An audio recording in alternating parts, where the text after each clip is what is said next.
And welcome back. Previously when we did this, we set up this diamond asset and we said we want to talk about how we could get this to rotate. And so what I'm going to do to actually get this started is I'm actually going to do a couple little shortcuts here. So let's go ahead and first start by duplicating our layer.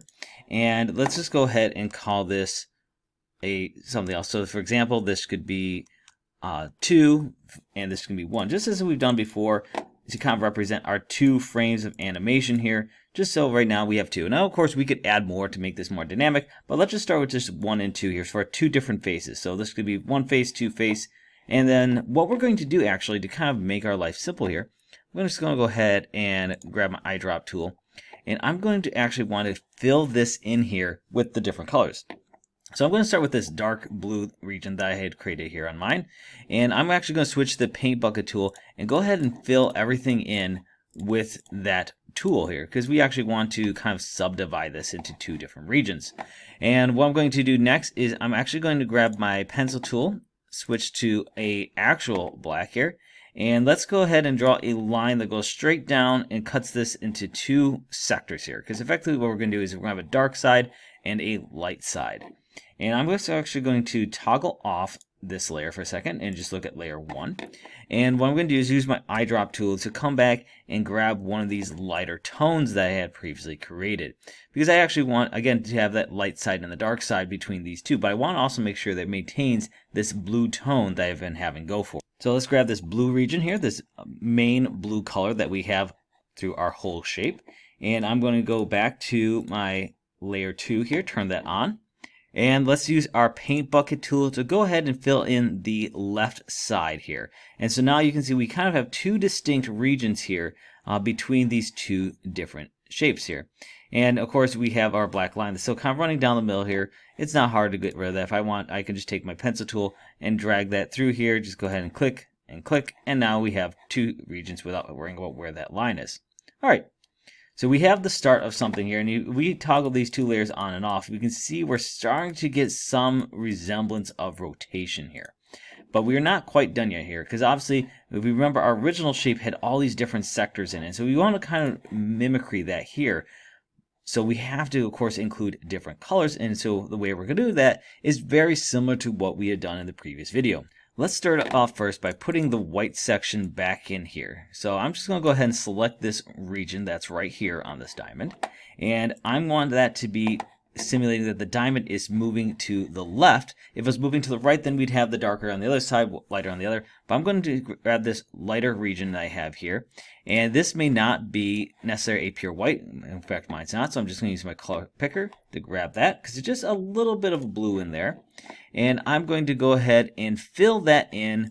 And now we have that section moved. And you can see between those 2, you can see where that white region has now moved to within our shape. And you can start seeing how everything's starting to come together here as we start moving into things. So let's deselect here on layer 2, and let's go ahead and make a new rectangular selection, but this time for this half of the shape. So now we're doing the other half of our shape. And if we think about how that's going to work, this, of course, again, our light source is coming down from up here. So we want to think about how this region is going to look in comparison. Now, the trick here is that this is not necessarily going to be a dark region here. It is going to be darker than this region that we just painted. So we actually want to look, if we look at our original shape here, the next shade down in our blue is this one right here. All right. But it's not necessarily going to be exactly this shade of blue. We actually want something that's going to be kind of more in between this light shade and this darker blue that we had done originally.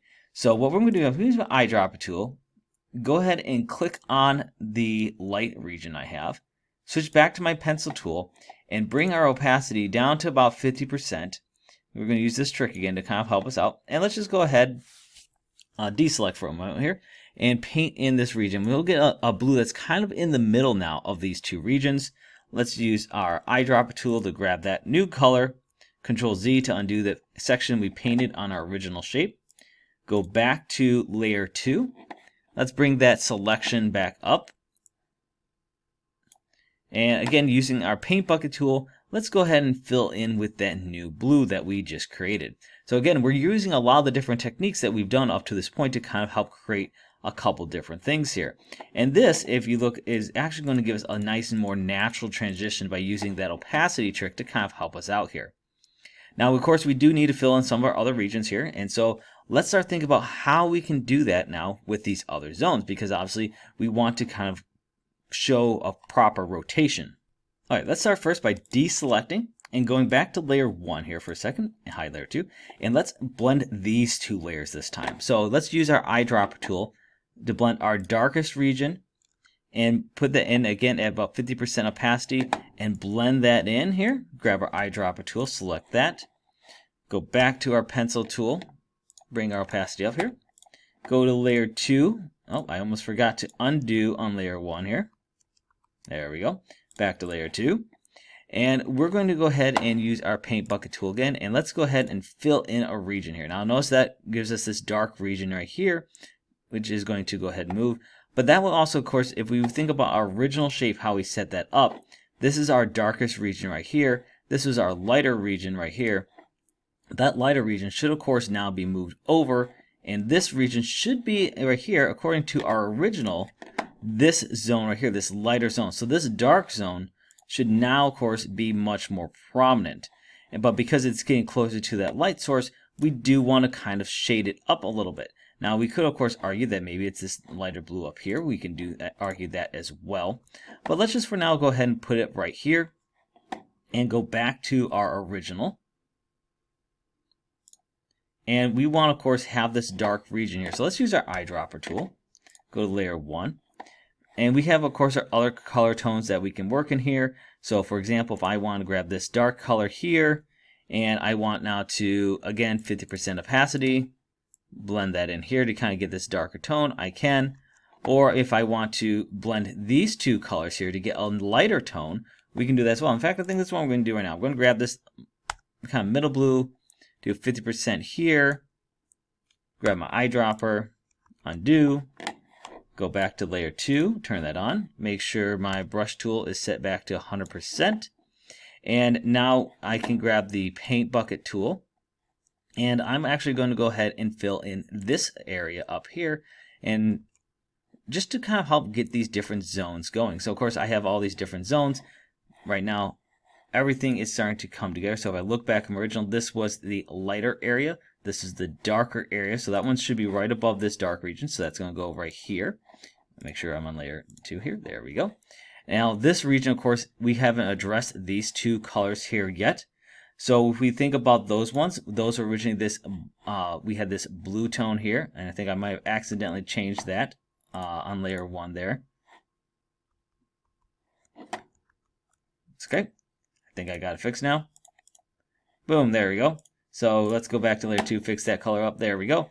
Now again, layer 1, hide layer 2 here. I, of course, want it to be this blue region here, but we want that to be closer to this one. We did, of course, already blend these two here, and that's how, of course, we got this tone here. But I want, of course, to have a distinct color here, and I can do that, again, using the blending options I've done before, or I can, of course, take that original color that I did. I'm just going to color pick that, and go back to layer 2, and I'm just going to go ahead and let's just go ahead and bring that up into the lightness a little bit and fill that layer in with our paint bucket tool. And if we think about this, we have a light source here. This one should be a little bit darker. So I'm actually going to grab this and bring this up just a little bit more towards the light here. Fill that section in there with that light. And so now when I toggle between these two really quickly, you can see we have effectively a small rotation. Now, the only last things I need to do is add our sparkle. So I'm actually going to go ahead and create a new layer, and let's just rename this to sparkle. And all the sparkle is going to be a little white cross here that we're going to just kind of paint here. And to get started with this, I actually want this to not necessarily be pure white. I actually might want to keep with this blue tone that I've been going with. So I'm actually going to bring this over really close, but not necessarily exactly white, just to kind of give it some of that sparkle here that we're looking for. And what we're going to do with that is we're actually going to use our brush tool here. And let's actually bring that up to pixel size 2. And we're going to go ahead and just put it right here on this corner here. And that's going to be the start of our sparkle. And let's just go ahead and duplicate that. And so we'll call this sparkle 2 because we want this sparkle now to expand in more directions. And so, and for sparkle 2, let's just go back to our pencil tool. And I'm actually going to bring this down a size because I want this sparkle to move out in different directions. So this sparkle, of course, will now move going up and down into the different directions I want it to maybe go. And so I'm actually going to have it go out about 2 pixels each in each direction. And let me just erase that little corner there. Now, of course, you don't necessarily see the erasing going on because I have this other sparkle layer. So I toggle that down. You can see now here is the sparkle starting to show 2 pixels each side. Let's duplicate that again, make a sparkle layer 3, so sparkle 3. And what I'm going to do with this one is I'm actually going to have it come out now with my brush tool a little bit further. So I'm going to go out, let's say 4 pixels in each direction. But I also want to start showing that the center of this is no longer present because it's starting to radiate out. So I'm going to use my eraser tool. Let's go ahead and just erase out that center pixel. And let's go ahead and do one more of this. So sparkle 4.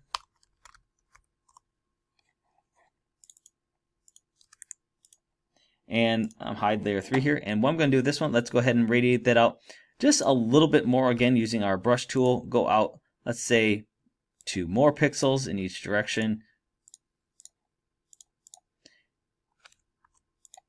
And we're going to actually take our eraser tool now and actually take out even more here of that center. Just so that way this is a nice, good region. So this is our center here. We took out another 1 pixel in each direction. So this sparkle is really now shining out in all directions. And of course, you can come and do different things. You can make your sparkle thicker, you can make it thinner, but it doesn't matter here. This will be pretty good. We have 4 different sparkles here that we can work with. And you can see how this toggles between the different layers. Now, of course, one thing you'll see between sparkle 3 and sparkle 4, when I toggle those, you can see how that kind of really starts standing out there. And we have ourselves a pretty nice sparkle going on. Looks great. And that's going to wrap everything up for today. And next time when we come in, let's go ahead and do our animation of this. And then after that, we'll take our animation and transform that into a sprite sheet.